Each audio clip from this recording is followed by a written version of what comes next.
Well, it's nice to nice to see y'all. Nice to be invited.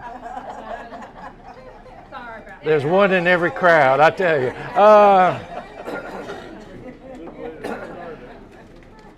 Before I forget, I want to thank my colleague. He's an epilepsy expert, Dr. Imran Ali from Toledo. But we're going to go over a few slides that he's prepared about epilepsy. But it is nice to see y'all. Do y'all know what the loneliest spot in the whole state of Louisiana is? By yourself. Do you know why the snail bought the automobile? So he could say, look at that escargot. Do you know what the fish said when it swam into something real hard? Damn. Okay, now that's a clean joke. It might seem dirty, but that's a clean joke. But anyway, a little bit about epilepsy. It's a very severe disease. It affects about 2% of the population. Anybody of any age can get it, and we see an awful lot of people that have seizures or epilepsy disorder, and and it's not good to have any disease, but it sure is a better time to have epilepsy disease than at any time in the past. There was a time when we just had a bad drug, single bad drug for it called phenobarb. Now we've got a zillion drugs. We've got removal of a non-working part of the brain that when they remove it, not only can you be cured of your epilepsy, but you can be smarter. You can have better memory. You can have fewer headaches. There's a sign-up sheet over there. But these epilepsy parts of the brain not only cause seizures, but by the fact that your brain is many different networks all connected together, it brings down the whole rest of your brain's functioning as well. So it's not just causing seizures, it's also kind of active all the time and active in bringing down the good functioning of the whole rest of your brain. So epilepsy surgery is an option. There are epileptic diets these days. There's a stimulator for people who fail a bunch of medicines and get sort of a workup that lets surgeons know that they can't operate on them. Okay, if you're going to have a part of your brain removed for epilepsy, you have to have a big workup, and you have to be able to do without that part. And there are some super critical parts of the brain that you just can't do without at all, for language and movement. And then, strangely, there's a bunch of non-critical areas. Well, we hope the person has their epilepsy at one of those areas, and then it can be removed. But a lot of people get a workup down in Charleston or Atlanta for a solid week with a lot of wild testing, PET scans, MRIs, a test where half the brain is put to sleep sometimes, and then the other half is tested by an injection in your carotid. But they get these workups, and maybe they have 3 spots where their epilepsy is coming from. That person can't have surgery, okay? You can only have one. Your epilepsy needs to be coming from just one spot, and it has to be a spot you can do without. But in this day and age, there's a stimulator that can be put in you right here, and it's in you all the time, and a wire gets threaded up to your vagus nerve.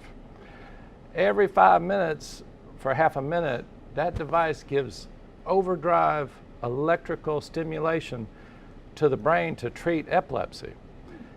It treats epilepsy, and not only epilepsy, but also it often brings way down the person's level of chronic pain, way down their headaches, way up their mood and memory. Because once again, epilepsy is not just active just when the person has their seizure, it's active all the time, and that bad epilepsy is bringing down all the rest of the brain function. And these people are really empowered, really empowered because they also have another device. It's a little magnet that as soon as they get a warning called aura that they're about to have a seizure, and a lot of times it's a strange smell or strange taste, Well, in the past, they get that, and then within just 30 seconds or a minute, be into their grand mal seizure. Well, they have this device that instantly, when they swipe it, their magnet over their stimulator device, it jacks way up temporarily the amount of electrical treatment that machine is delivering to their brain to counteract epilepsy, and often can abort the seizure that would have always happened in the past. So that's very empowering for these people. So anyway, it's not good to have any disease, but if you had to pick a time, now's the time to have epilepsy. Well, now looking at a few of Dr. Ali's slides, a seizure is a disruption of electrical discharge at the brain, and epilepsy means you've had recurrent seizures that were unprovoked. Anybody can be made to have a seizure. If we take you and give you certain types of diets or remove your diet from you and drive way down your sodium or your calcium level, you'll have a seizure. Certain drug withdrawal phenomenons happen to bring on seizures, especially alcohol around these parts, Jack Daniels, Jim Beam, moonshine, hooch. Forgetting to take a medicine for 3 days can bring on a seizure. And the big class there is the clonopins or the Ativans or the Valiums. But anybody can be made to have a seizure. The boringness of my talk is probably going to give y'all fits. Okay, but that's a different matter. Okay, not a seizure. But anyway, if you start having seizures and you're not, everything in your bloodstream is fine as far as your electrolytes, and you're on no medicine, but you're just suddenly having seizures, then you have epilepsy after you've had 2 seizures. Okay, and when we see people at the office, we often want to know, did they have a family history of it? Was there a birth accident? Did they have a seizure caused by a super high fever, like 107-degree fever, when they were a baby? Did they have meningitis? Those are all real frequent causes of epilepsy, but I hadn't even mentioned the most frequent cause that we see around here, and that's massive head trauma. And now sometimes it relates to the hooch and a bad lifestyle, but a lot of times it's just simple trauma that we're all prone to, falling downstairs. Car wrecks is a big, massive cause of post-traumatic epilepsy.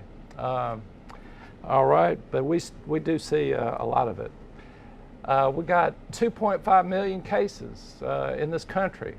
Okay, so it's a very common disease. 150,000 new cases per year.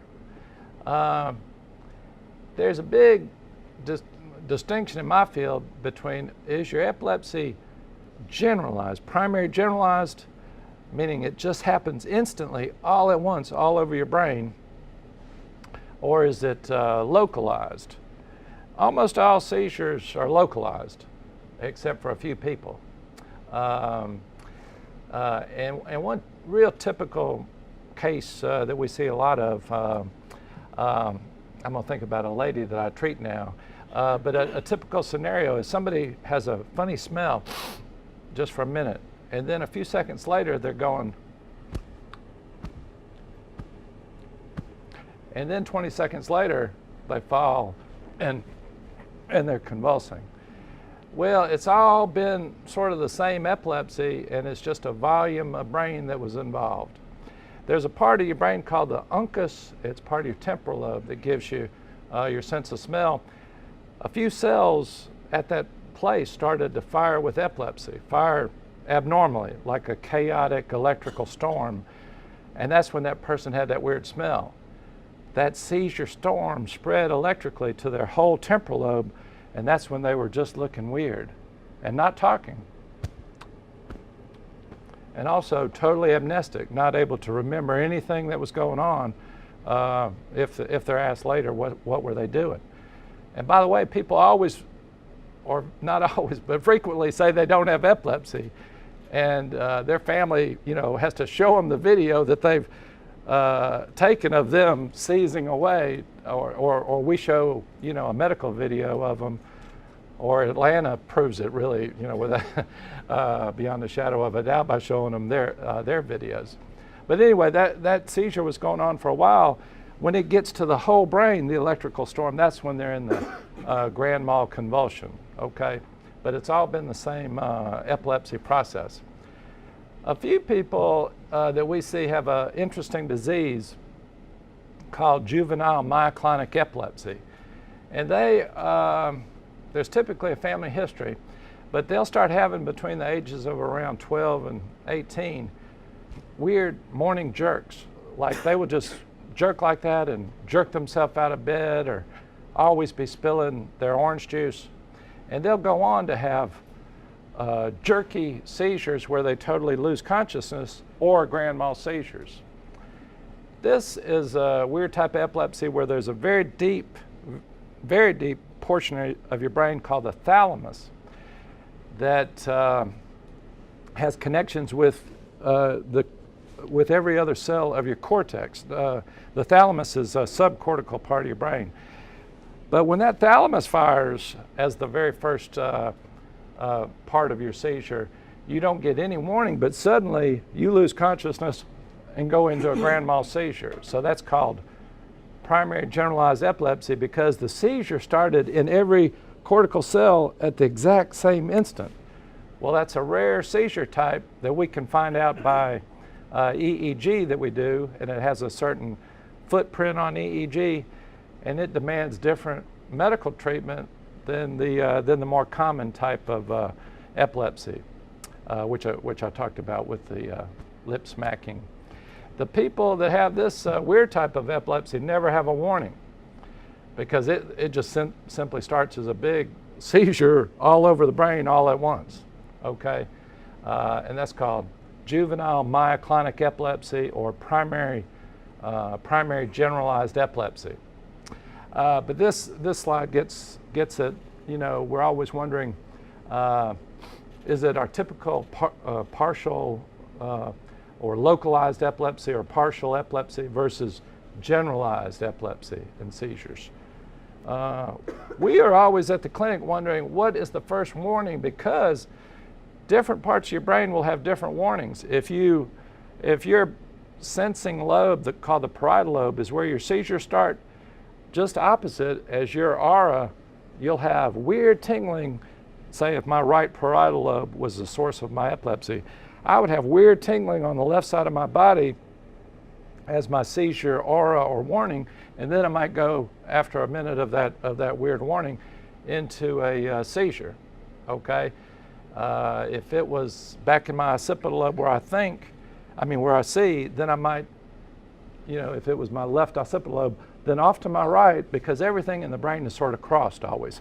Your right brain controls your left body and vice versa. But if my left occipital lobe was firing epilepsy, I would see off to my right just wild stars maybe, or just go blind or see zigzag lines for a minute and then go into my seizure. So we always want to know where is their aura or what type of aura is it, and then we know where the seizure is beginning in the brain. And this slide gets at that anybody can have epilepsy. It becomes a little bit more common just as we age, just because we can have our old sort of conditions that we've always had, and then add a few as we age. This slide I think is too busy, and so is that one. Some of the diseases that can cause epilepsy are, like we said, trauma, tumors, stroke. Unknown is a big category, and degeneration. Some of the dementing diseases are very frequent to cause epilepsy, like Alzheimer's. I can't even read this slide, so I'm going to skip over it. I need new glasses or something. Now, there is a stigma, and I guess this gets back to even the ancient Greeks said if you had a seizure, that you were being seized by an evil spirit, or later it was the actual devil, I guess, in Catholicism. But there is a social stigma. Unfortunately, there shouldn't be, but we still see this even to the present age. And then because of it, we often are labeling our people that they just have seizure disorder. Okay, many of them don't even like us to use the word epilepsy, and I can't blame them, because people look at epileptics as a different disease, but really it's just a typical brain disease. Will you take a question or a couple? Oh, sure. Yeah, if y'all have any questions, stop me, or else I'm just going to drone on. I'm Dr. Olson here at HPs that we've been here 20 years. I got two questions, if you don't mind. Oh, sure. Since you began your presentation, kind of focus in on the seizure issue of epilepsy. My first question has to do with a person that has recurring seizures. Does it contribute to lasting problems with the brain? Does it continue to get worse, say, or does it cause additional problems if they have them occasionally and it keeps on going? Well, it doesn't do any further brain damage, no. Okay. Unless you have something called status epilepticus, and that's an ongoing seizure that just doesn't stop. So if you have a seizure, grand mal seizure, it often lasts just 30 seconds, maybe 60 seconds. I mean, people will say, oh, I think it lasted 30 minutes. And then if you look at the clock, and if they were on a video, it was just a few seconds. But if you go, there's one type of real rare epilepsy presentation at the ER where somebody's just seizing away and it's just not stopping, called status epilepticus.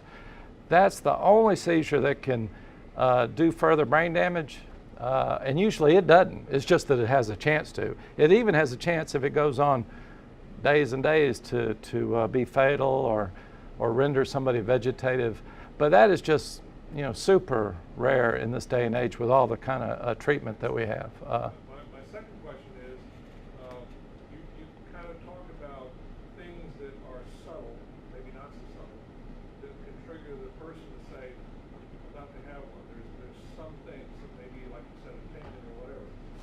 Recently I saw a piece on TV about the Epilepsy Foundation having very good success with service dogs being able to detect certain types of seizures. I don't know if it's all of them.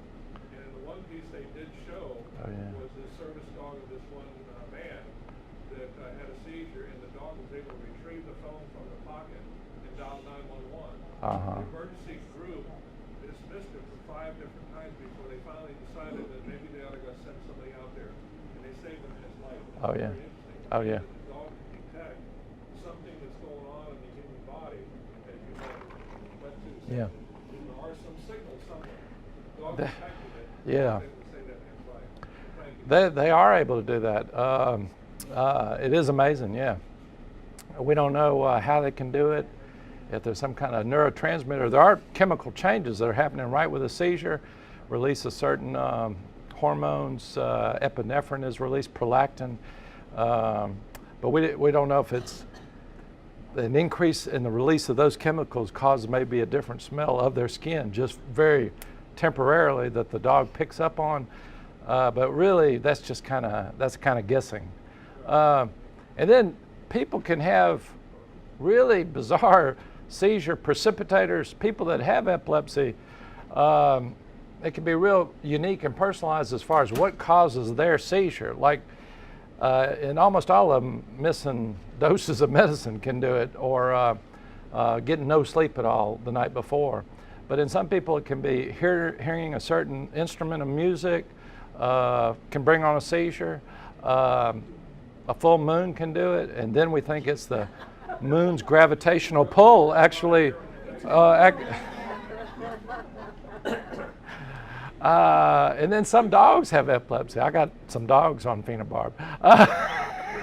So, but they truly are, yeah, amazing. Those dogs are man's best friend. So, well, anyway, but we like to call it seizure disorder in some of these people because they get stigmatized at their job. Now, it is kind of a legal thing, and that's the big negative with our patients is that it's by law, if you have a seizure and it's more than just, say, half my body was numb for a couple minutes, that is a type of seizure that never affects that person's driving, because who cares? You could easily drive if only just half your body is tingling for a minute. But But if you have a seizure where your consciousness is impaired, which most of them are, then you can't drive for 6 months here in South Carolina.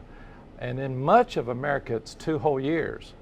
So you're better just being here in South Kakalaki. And I think you're better being here anyway. Except, I want to put a plug in for Roll Tide for Alabama, which is where I'm from. Okay, beat Spurrier. No. Okay, well back to epilepsy. All right, a decade, 1990 to 2000 was a decade of the brain, and we just added recently so many medicines. We used to have phenobarb, then we got dilantin, which can make overgrowth of your gums. Then we added Depakote, which can cause weight gain and hair loss. And then we added, Tegretol. But we had only 4 drugs for forever. But just here recently, we got a lot of better options. Topamax, Lamictal, which is also called lamotrigine, gabapentin, Zonegran, Trileptal, which is called oxcarbazepine, Vimpat, Lyrica, Sabril. 2 new ones just added just like in the last month, a drug called Fycompa and one called Aptium. And they're all better than the hideous old phenobarb, okay, which I give just to the homeless, okay. That's about the only person that we will give that drug to anymore, because it brings down, the drug itself brings down your memory, brings down your balance. But it's like, a couple pennies per pill, okay. And then some of these other ones get real pricey if you don't have insurance. Now, this slide says yes, we do have to mainly get the diagnosis right. There are things that can mimic seizures, certain types of TIAs or warnings to a stroke. Migraine can mimic it. Low blood sugar can mimic a seizure. And then if we get the diagnosis right, we want to know that it's our typical localization-related epilepsy and not this primary generalized, which calls for different treatment and different medicine. So we just want to do one drug, okay? That is the holy grail in neurology, is one single drug for epilepsy. If we start getting many drugs on board, we have the chance for all of them to interact sort of badly with each other. So we try to avoid that, but sometimes we can't. Now, one thing about multi-medicine or multi-medicine failure, if you fail just 3 or 4 medicines, either all at once, which we like to avoid, or better, fail them sequentially, it's really time for you to go down to Charleston, okay, and have a big evaluation. You're hooked up night and day for both video monitoring and EEG monitoring of your brain's electricity. They take off your medicines, and they give you an IV site first. Give you an IV site, then taper off your medicines very fast, keep you up all night, make your room hot, but they force you to have a seizure. And then right away, they know where it's at. They do special MRIs where they test your memory as they're doing an MRI. And by the change in your metabolism in a certain spot, when your carbon dioxide level goes up in a certain spot, the MRI detects that, and then they know where your verbal language is. They do a PET scan. Not that dog, sir. Then they do what's called then they do what's called an ictal spec. Right after they force you to have a seizure, a nurse runs in and injects your vein with a radio tracer, and that lights up just your seizure focus when they send you down for the test called SPECT, which is a special x-ray to detect where that tracer latched on that they injected into you, like just a few seconds after you had a seizure. So they do all of these tests.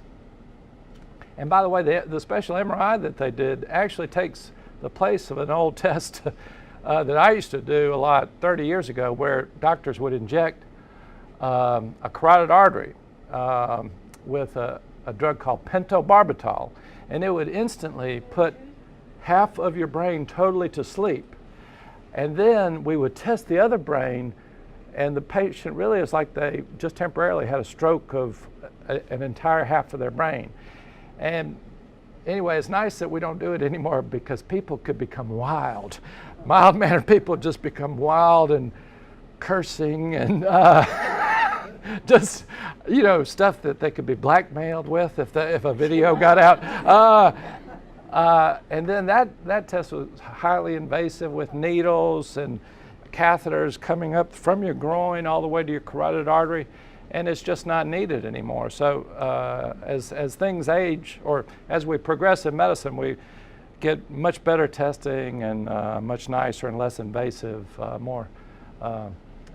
much better testing. But you would go there for all of this testing for a solid week, and they would know where your epilepsy was coming from. And hopefully, was it just one spot? And usually it is the temporal lobe, and usually it's the deep part of your temporal lobe called your uncus. And then they tailor surgery for you just to remove that spot, either with typical surgery or laser surgery or gamma knife. And people just do very well, often permanently cured after that surgery with no effects, no bad effects, except they typically lose a tiny little crescent of vision on the opposite side of space from where their temporal lobe surgery is, called a pie in the sky. Talking about medicines, who says the side effect has to be bad? I like this drug Topamax because it's a good headache preventer and seizure preventer, and it does have a frequent side effect of weight loss. I have people come into my office asking me for this drug.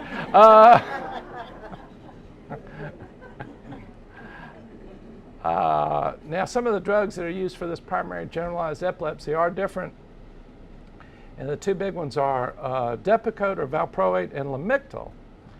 We like Lamictal. It's a very good drug. Super rare, once in a blue moon, somebody could get a very bad rash with that drug. I've given 10 oceans of Lamictal. I've seen the bad rash just one time. But it's a very good drug. And we like, in general, we like all of our new drugs better than all of the old drugs, because the only reason a new drug can come out is it's got to be as good or better at what it's for than the old drugs and have fewer side effects. And that's after testing of like 5 or 6 million people worldwide for a decade. So you know, these drugs, when they come out, we know that they're great drugs because of what they've already been through. All right, temporal lobe epilepsy. This is the most common, and it often occurs due to two real early in life things. Some subtle birth anoxia. Maybe the person's cord was wrapped around their neck for like a short while towards the end of their development in the womb, or the febrile convulsions where they have some seizures, like due to a 106 or 107 degree fever. That whole process can lead later to temporal lobe epilepsy. Now, but fortunately, temporal lobe epilepsy is the type of epilepsy that's the most responsive to epilepsy surgery. Now, this slide gets at the fact that these people all have memory deficits because your temporal lobe is where you have memory. It's an area called the hippocampus. That area gets damaged, say, in dementias, but that is where you have your memory, and if you're having chaotic electrical storms frequently, you can't have good memory. And a lot of kids, unfortunately, develop worsening of their grades and poor grades as they're developing epilepsy. So we like to try to get hold of their seizures as quickly as possible, either with drugs or surgery. Now, speaking of surgical cases, I've had two that I won't say the names, but two star patients where I had a patient that had a surgery and still seized, but got his vagal nerve stimulator, and his seizure rate has been cut down like 99%. And currently he's driving, he's working. I had another lady that failed a bunch of medicines, and then she, before she came to me, I tried one more and sent her down to Charleston. She had a temporal lobectomy and never had another seizure, and also told me afterwards that she felt her memory was better after the surgery. Proof that your seizure focus brings down the rest of the brain, okay? Now, MRI has a typical look in temporal lobe epilepsy. It's called mesial temporal sclerosis. Now, dysplasia in this thing is a neat new concept in epilepsy, where when you're forming early in your womb, the little cavities in your brain called ventricles, they send out your cells that are supposed to climb down pathways and make it out to your cortex. A lot of times they start traveling and they don't make it all the way, and so you have a lot of gray matter way deep in your brain where you should have only white matter. Well, those epilepsies also are good for surgery because they can identify that one little spot that never made it where it should go, called neuronal migrational defect, and remove it to cure the person's epilepsy. Oh yeah, this person's left temporal lobe cavity is a lot bigger than on the right, proven right there. That hole is a lot bigger than on the other side. That's called the ventricle, and that's where their epilepsy was coming from. Now, and this is a tumor of the temporal lobe, a low-grade pilocytic astrocytoma. And that can be removed to cure the person's epilepsy. Okay, and this is just your temporal lobe, and this is where they typically remove the anterior part of the temporal lobe, leaving the back portion of your temporal lobe, especially on the left side of your brain, because is where you have your understanding of language function, called Wernicke's area. Oh yeah, here it is. Deep to right here, but here it is right there, is that area called the amygdala. Another name for it is the uncus. That's where most epilepsy comes from. So they definitely usually want to remove that, that whole area. It's not doing any good, and the bad that it is doing is bringing down the rest of the brain. We'll skip through some of these things. Now, oh yeah, the EEG and what it shows. It's a good test, and we never at the office get a seizure on it, but well, I don't know, can I draw something? There, I couldn't draw something. Oh, well, let me just I'll draw something right here and show what we kind of look for on EEG. That is a sign that the person has epilepsy. And then maybe I can pass it around. But we're looking for something called a spike or an epilepsy discharge. We have these kind of kissing waveforms right here. And then right after we have a big opposite waveform. The brain and the body is real smart, the way we're made by God.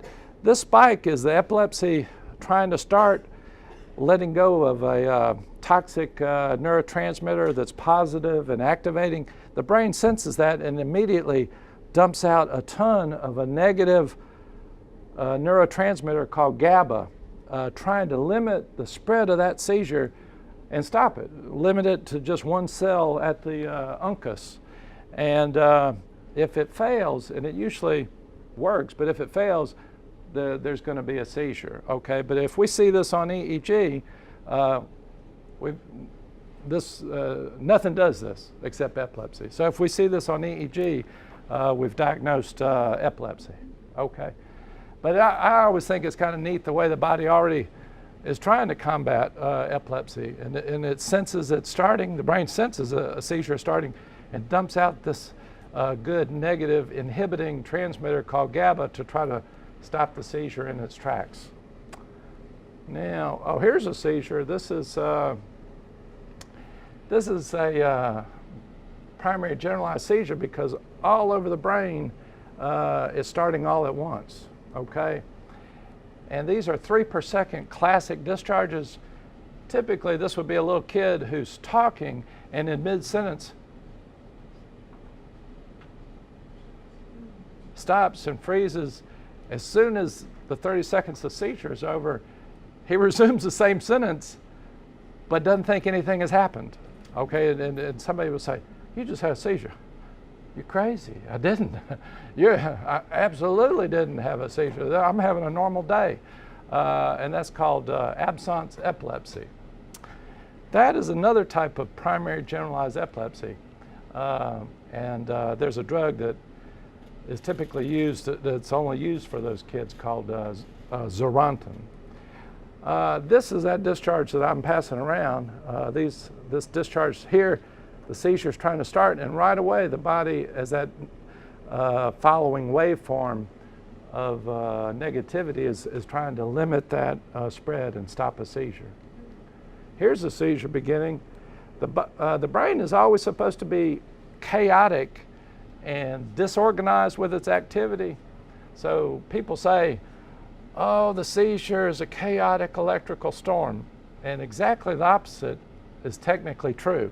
So the brain's normal activity is over here, and every channel, which is a different area of your brain, is firing independently of every other channel. It's not synchronized. But here with a seizure, this one part of the brain is suddenly rhythmically and synchronously firing.